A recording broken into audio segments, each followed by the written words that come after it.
انہیں بصرے خبر ملی کہ آئیے کام بڑا آسان ہو گیا ہے، خلیفہ قتل ہو گیا ہے، قتل ڈالتے ہیں علی کے سر، علی کی دشمنی بھی پوری ہو جائے گی، وہ تو ہوئی حکومت میں قبضہ ہمارا ہو جائے گا۔ یہ ایک پورا گروہ لے کے، ایک لشکر لے کے بصرہ سے روانہ ہو گئے، خبر مدینے پہنچ گئی۔ مولا نے ایک مخصوص صحابہ کا لشکر ساتھ لیا، علی نے رستے میں جا کے کہا انہیں مدینے داخل ہونے سے پہلے روکے۔ رستے میں ایک میدان میں جا کے دونوں فوجوں کا آمنا سامنا ہو گیا، کیونکہ وہ جو آئی تھی وہ اونٹ پہ بیٹھی ہوئی تھی، اونٹ کو عربی میں جمل کہا جاتا ہے، جس میدان میں جا کے وہ اونٹ رکا اسے کہتے ہیں میدان جمل، جس کی وجہ سے یہ جنگ مشہور ہے، جنگ جمل۔ اب وہاں پہ آ کے اونٹ کھڑا ہو گیا، اونٹ جب کھڑا ہوا تو اس سے پہلے رستے میں ایک لائن میں بھول گیا، میں ایک لمحے کے لیے واپس جاتا ہوں، ایک جگہ پہ گزرتے ہوئے اس اونٹ پہ کتے بھونکے تھے۔ اس بی بی نے طلحہ اور زبیر سے پوچھا یہ کون سی جگہ ہے؟ انہوں نے کہا مقام حواب ہے۔ اس نے لرز کے کہا آدھی رات کو مجھے محمد نے جگا کے کہا تھا جسے مقام حواب کے کتے بھونکے وہ حق پہ نہیں۔ میری بیویوں میں سے ایک بیوی جسے حواب کے کتے بھونکیں گے وہ حق کے خلاف تھے۔ 40 بندوں نے قرآن پہ ہاتھ رکھ کے گواہی دی کہ یہ جگہ حواب نہیں۔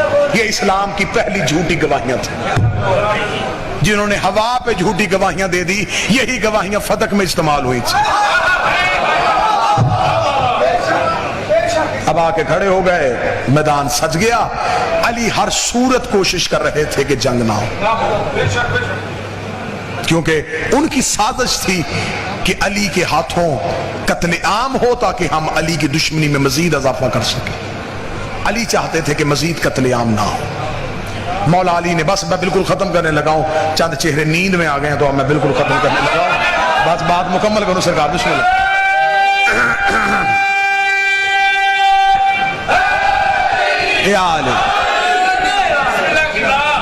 مولا نے بسم اللہ سرکار، بادشاہ حسین عزت دے، مولا نے جناب حسن کو بھیجا، حسن جا کے سمجھا کے آ۔ جناب حسن آئے، اس وقت یہ بی بی خیمے میں تھی۔ حسن نے آ کے کہا میرے بابا علی نے مجھے بھیجا ہے، بابا جنگ نہیں کرنا چاہتے، بابا چاہتے ہیں کہ آپ واپس مدینے خیر و خیریت سے عافیت سے چلے جائیں، یہ گروہ آپ کو اکسا رہا ہے۔ انہوں نے کہا نہیں، میں ہر صورت میں جنگ کروں۔ مولا حسن واپس آئے، مولا نے آ کے کہا مولا بابا میں نے کہا لیکن وہ ماننے کے لیے تیار نہیں۔ مولا سوچ رہے تھے کہ کہیں جنگ رکے۔ مولا نے آخری حربہ استعمال کیا، مولا نے فرمایا محمد بن ابی بکر تم جاؤ۔ جب محمد بن ابی بکر گئے تو کتابیں کہتی ہیں کہ ان کے خیمے کے باہر 2 سپاہی کھڑے تھے پہرا دینے کے لیے۔ جب محمد اندر داخل ہوئے تو انہوں نے نیزوں کے ساتھ محمد کو روکا، کہاں جا رہے؟ اس نے کہا میری بہن ہے، میں ملنا چاہتا ہوں۔ انہوں نے منع کیا ہے کہ محمد بھی آئے تو مجھ سے ملنے کی اجازت نہیں ہے۔ محمد بن ابی بکر نے دروازے سے کہا میں بھائی ہو کے ملنے آیا ہوں اور آپ نے سپاہیوں کے ذریعے مجھے روک دیا ہے۔ انہوں نے اندر بیٹھے ہوئے کہا تو میرا کوئی بھائی نہیں ہے، اگر تو میرا بھائی ہوتا تو میرے لشکر پہ ہوتا، تو علی کے لشکر پہ نہ ہوتا، جملے محمد بن ابی بکر کے نہ ہو، میں اپنی گردن کا لہو دوں۔ محمد بن ابی بکر کا کس بھائی ہونے کا فائدہ اٹھا رہی ہے؟ تیرے جیسی 1000 بہنیں ہوں، میں علی کی نوکری سے قربان، میں علی کی نوکری نہیں چھوڑ سکتا۔ میرے سامنے حدیث پیغمبر ہے،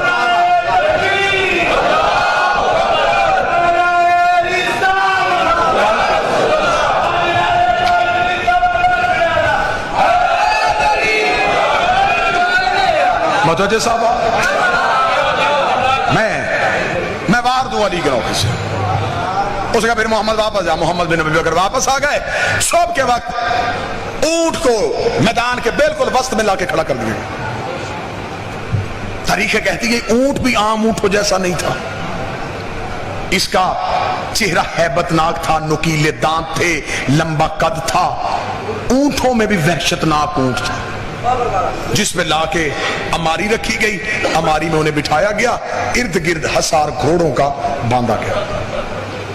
جب مولا علی نے فرمایا سپاہیوں سے کہ حملہ کیا جائے، حملہ کرنے کے لیے جب علی کے نوکر آگے گئے اور صف باندھ کے کھڑے ہوئے کہ کوئی مقابلے پہ آنا چاہے تو آئے، کتابیں کہتی ہیں کہ دوسری طرف سے اب کیا سازش ہوئی؟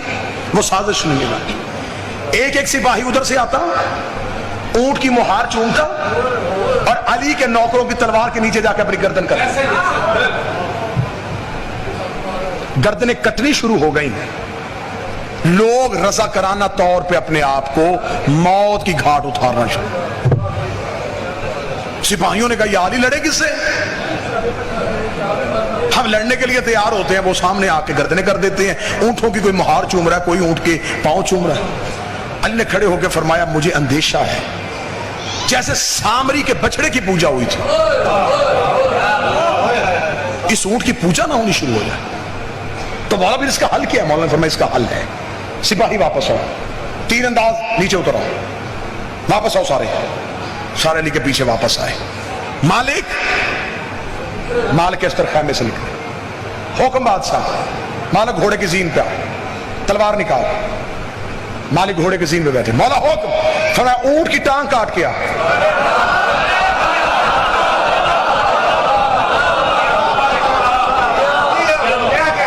اب علی کے نوکر پیچھے بیٹھے، علی کے بیٹے جو ہیں وہ ٹیلے پہ ہیں اور علی دیکھ رہے ہیں. مالک اس طرح گھوڑے کی زین پہ حکم علی ہے، تلوار نیام سے نکالی. پوری شدت سے مالک دوڑ کے گئے، گھوڑے کی زین چھوڑی، گھٹنوں کے بل کھڑے ہو کے مالک نے وار کیا، اونٹ کی گردن کاٹی. مالک گھوڑے کی پشت پہ سوار ہوئے، گھوڑا آگے نکل گیا.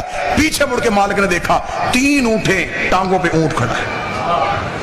ایک ٹانگ کٹ چکی ہے لیکن اونٹ کھڑا ہے.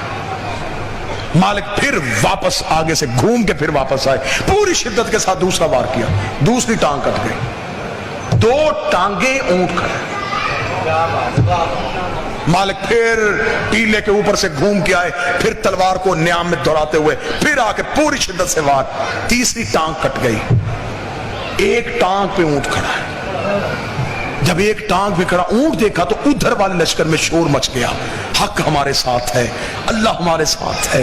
یہ ہے اللہ کی غیبی قوت، یہ ہے اللہ کی غیبی طاقت. یہ دیکھو علی نے اونٹ کی ٹانگیں بھی کٹوا دی لیکن اللہ اس اونٹ کو گرنے نہیں دے رہا. علی کے نوکروں میں سنسناٹی ہو گئی.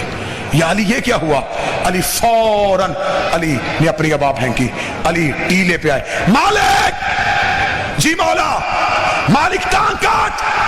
مولا کاٹ رہا، اونٹ گر نہیں رہا. فرمایا لا حول والا پڑھ کے کاٹ. اونٹ نہیں شیطان کھڑا ہے.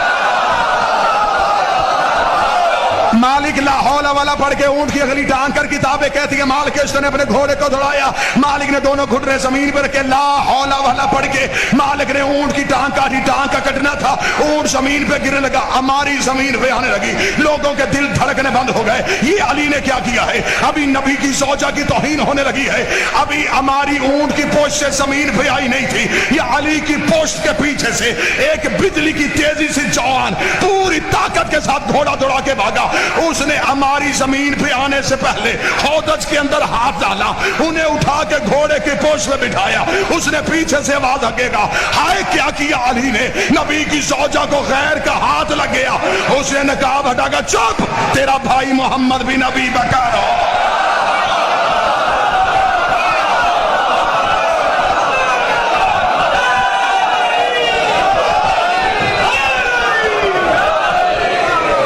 میں غیر نہیں.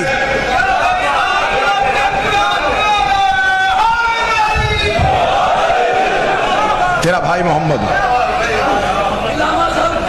بادشاہ حسین عزت دے جس نے 45 منٹ میرا ساتھ دیا، اگلی صدر بھی اسی بندے کے لیے. بادشاہ حسین عزت دے، شہزادی کون ہے؟ تیرا بھائی محمد بن عباس. اب جس جملے کے لیے دی پوری محنت کی ہے نا جی، جملہ نہیں پڑھنے لگا، میں دلیلوں کے سر کاٹنے لگا. ایک لمحے کے لیے کوٹ شاہاں اپنی سماعتیں مجھے ادھار دے دے، اگلے لمحے میں یوں اپنے آپ کو عرش پہ ہلکا محسوس کرو گے. یا جب محمد کی آواز آئی، دوبارہ آ کے خیمے میں بٹھایا گیا. علی خود اپنے بیٹوں کے ساتھ گفتگو کرنے کے لیے خیمے کے باہر آئے. علی نے فرمایا میں نے پہلے حسن کو بھیجا، پھر میں نے محمد بن ابی بکر کو بھیجا. میں نے بار بار کوشش کی کہ آپ واپس چلی جائیں، لیکن آپ نے اپنی نسبت کا خیال نہیں کیا. مجھے رسول کی نسبت بڑی عزیز تھی. انہوں نے خیمے کے اندر بیٹھے ہوئے کہا کاش علی تو میری نسبت کو سمجھ آتا، میں مدینے جا کے لوگوں کو بتاؤں گی تو نے رسول کی زوجہ کے ساتھ یہ سلوک کیا۔ اتنا کہنا تھا، علی نے خیمے کے باہر سے آواز دے کے کہا دوبارہ یہ فخر علی کے سامنے نہ کرنا، رسول کی زوجہ تھی ہے نہیں، تھی ہے نہیں، اتنا جملہ کہنا تو انہوں نے کہا کس طرح نسبت سے محروم کر سکتا ہے؟ علی نے فرمایا مجھے محمد نے اپنا نفس کہا ہے، میں نفس محمد ہونے کے تحت آج سے آپ کو نکاح سے خارج کر۔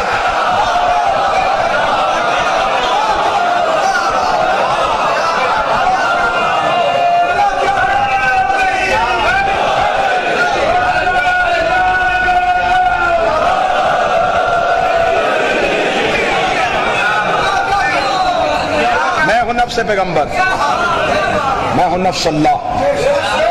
ایک ہی وقت میں علی کے پاس دو نفس تھے، اللہ کا نفس بھی تھا، محمد کا نفس بھی تھا۔ اور جو نکاح پڑھواتے ہیں پڑھتے ہیں انہیں پتا ہے جب صیغہ نکاح پڑھا جاتا ہے تو نفسی کا لفظ آتا ہے، نکاح جسم کا نہیں نفس کا ہوتا ہے۔ نفس محمد کا نام علی ہے، نفس محمد تھا نہیں، نفس محمد ہے۔ آج بھی کوئی اختیار محمد کو پردے میں بیٹھ کے استعمال کر رہا ہے۔ بس یہ ایسا واقعہ رونما ہونا تھا یا علی کی دشمنی اور پھیل گئی۔ پھر صفین آ گئی، صفین میں پھر علی کے دشمن علی کے سامنے نئے طریقے سے سامنے آ گئے۔ جمل اور صفین کی لڑائی کا بدلہ لینے کی خاطر شام سے زہر مدین کوفے بھجوائی گئی۔ کوفے میں قطامہ نامی عورت کو تیار کیا گیا، یمن سے ایک بندے کو خریدا گیا جس کا نام عبد الرحمن تھا، اسے کوفے بھیجا گیا۔ یہ قتل علی سے 1 مہینہ پہلے کوفے پہنچ گیا۔ جب یہ کوفے میں داخل ہوا، یہ پہلی بار مسجد میں علی کے پیچھے نماز پڑھنے آیا۔ مولا نے اس کی طرف دیکھ کے کہا انا للہ و انا الیہ راجعون۔ یہ کوفے میں تھا یا بیمار ہو گیا، تاریخ کہتی ہے اس کی دوا اور پانی لے کے خود علی اس کے گھر گئے۔ اس کا کوفے میں کوئی تھا نہیں، علی نے اسے اپنے ہاتھوں سے دوا پلائی، اپنے ہاتھوں سے کھانا کھلایا۔ اس ملاؤن نے کہا میں نے دنیا میں تجھ جیسا شریف امام نہیں دیکھا۔ اتنا جملہ کہنا تھا یا علی کی داڑھی آنسوؤں سے بھر گئی۔ اس نے کہا یا علی آپ روئے کیوں ہیں؟ علی نے فرمایا ایک طرف میری امامت کی تعریفیں کرتا ہے، میری بیٹیوں کو یتیم کرنا چاہتا ہے۔ اس کے گھر بیٹھ کے علی نے فرمایا تو میرا قاتل ہے۔ اس نے کہا یا علی میں آپ کے قتل کا ارادہ نہیں رکھتا۔ علی نے فرمایا میں جانتا ہوں تو میرا قاتل ہے۔ تو کس کے گھر میں رکا ہوا ہے؟ تو نے اپنی تلوار کہاں سے خرید کے کس زہر میں بجھائی ہوئی ہے؟ اگر تو کہے تو میں ابھی تجھے بتاؤں کہ اس وقت وہ تیری تلوار کس کے گھر زہر میں بجھی ہوئی ہے جو تو نے وہاں سے 10 دن کے بعد اٹھانی ہے۔ اس تلوار کو تو نے سنبھالنا ہے اور 19 کی صبح تو نے میرے سر پہ ضرب لگانی ہے۔